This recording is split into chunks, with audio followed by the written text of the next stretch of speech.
à tous et bienvenue à l'Association pour le développement de l'entrepreneuriat en Afrique. Aujourd'hui, je vais vous parler du business model Canva. Qu'est-ce que c'est que le business model?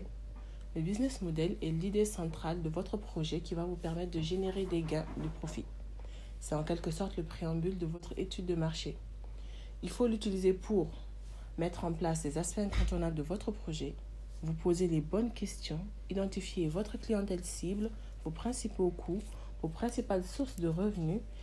Et c'est également un modèle, votre modèle de communication. Donc, identifier votre modèle de communication et c'est très important. Également, vos actions prioritaires. Donc, n'hésitez pas à travailler en équipe ou à poser des questions autour de vous de telle sorte à ce que vous puissiez améliorer votre business model Canva.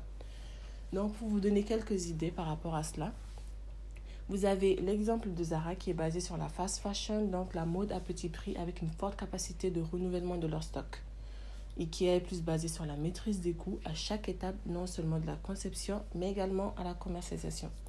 Vous avez les modèles de low cost, donc qui est basé sur la standardisation de l'offre, des services limités, une économie sur les salaires, donc c'est vraiment tout à faible coût.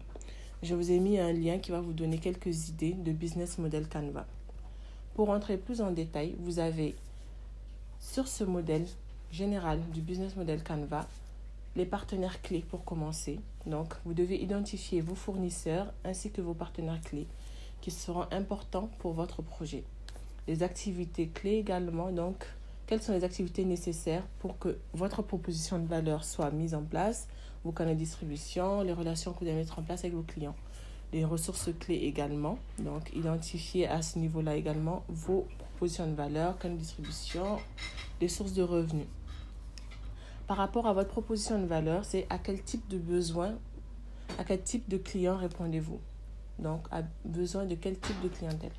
Donc, quelle est la valeur que vous allez apporter à vos clients? Quelle proposition, votre problématique, votre offre vient répondre? Il faut également réfléchir à la relation client. Donc, quel type de relation vous allez établir avec votre segment, avec chaque segment de votre clientèle cible.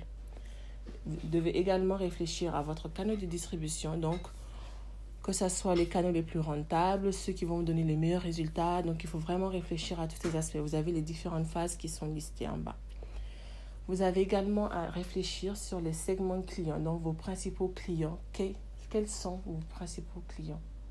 Quel est le marché que vous visez? Est-ce que vous visez un marché de masse, un marché de niche? Donc, c'est à vous de vraiment réfléchir par rapport à cela. Le business model Canva vous permet également de voir la structure des coûts. Généralement, les coûts les plus importants, c'est au niveau des salaires et de la location de votre local. Vous avez également à réfléchir sur les flux de revenus. Qu'est-ce qui va vous permettre de générer des gains? Donc, quelle offre, à quel prix?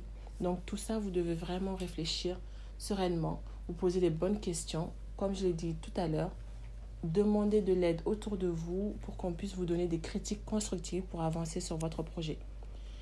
En tout cas, n'hésitez pas, si vous avez des questions, à revenir vers nous à l'adresse suivante, à contact@adeva.org ou directement via notre page Facebook.